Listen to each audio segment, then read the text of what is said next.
অনেকে বলছিল যে আমাকে লেখাপড়া করিয়ে কি হবে, ওকে পাগলা মসজিদের সামনে অথবা কিশোরগঞ্জ কোর্টের সামনে নিয়ে বসে ভিক্ষা করাও। আমার এই অ্যাপয়েন্টমেন্ট লেটার বা চাকরিটার পাওয়ার পেছনে সবচেয়ে বেশি যে অনুপ্রেরণা ছিল আমার মা। আমার পরিবারে 5 জন সদস্য, এর মধ্যে আমিও শারীরিক প্রতিবন্ধী, আমার বোনটাও শারীরিক প্রতিবন্ধী, আমার বাবা হার্টের রোগী। আজকে হয়তো সবাই দেখেছেন যে আমি মাননীয় প্রধানমন্ত্রী মহোদয়ের হাত থেকে একটি অ্যাপয়েন্টমেন্ট লেটার পেয়েছি। এই অ্যাপয়েন্টমেন্ট লেটার পাওয়াটা আমার পক্ষে এতটা সহজ ছিল না। এই অ্যাপয়েন্টমেন্ট লেটারটা পাওয়ার পিছনে আমার এই কিশোরগঞ্জবাসী সবচেয়ে বেশি অবদান রেখেছেন। বিশেষ করে আমাদের সাংবাদিক ভাইয়েরা আমাকে এবং আমার প্রতিবন্ধী বোনটাকে নিয়ে নিউজ করেন, যে নিউজটা আমাদের কিশোরগঞ্জ হুসেনপুর আসনের মাননীয় এমপি মহোদয় দৃষ্টিগোচর হয়।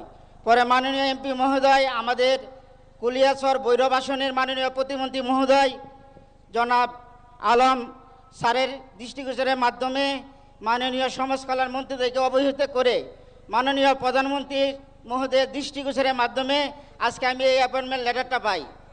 আমার পরিবারে 5 জন সদস্য, এর মধ্যে আমিও শারীরিক প্রতিবন্ধী, আমার বোনটাও শারীরিক প্রতিবন্ধী, আমার বাবা হার্টের রোগী। আমার এই অ্যাপয়েন্টমেন্ট লেটার বা এই চাকরিটার পাওয়ার পেছনে সবচেয়ে বেশি যে অনুপ্রেরণা ছিল আমার মা। আমার মা আমাকে কষ্ট করে ছোটোবেলা থেকে সমাজের অনেক মানুষের অবহেলা, অবঞ্চিত এবং সমাজের লাঞ্ছনার শিকার হয়ে অনেকে বলছিল যে আমাকে লেখাপড়া করিয়ে কি হবে, ওকে পাগলা মসজিদের সামনে অথবা কিশোরগঞ্জ কোর্টের সামনে নিয়ে বসে ভিক্ষা করাও।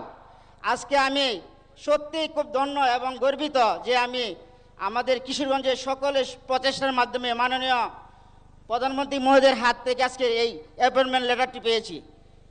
আমি সর্বশেষে মাননীয় প্রধানমন্ত্রী সহ এখানে যারা আছেন সকলের দীর্ঘায়ু কামনা করে, সেই সাথে আমাদের দেশমাতা বেগম খালেদা জিয়া, শহীদ প্রেসিডেন্ট জিয়াউর রহমান, যিনি আমাদের এই বাংলাদেশের স্বাধীনতার ঘোষক ছিলেন, তাদের জন্য আল্লাহ পাক জান্নাতের উচ্চ মাকাম দান করেন, যাতে জান্নাতুল ফেরদৌস দান করেন, এই আশা ব্যক্ত করে আমি আবারও মাননীয় প্রধানমন্ত্রী মহোদয়কে আমার পক্ষ থেকে চিরকৃতজ্ঞতা জানিয়ে আমার কথা শেষ করলাম। আসসালামু আলাইকুম।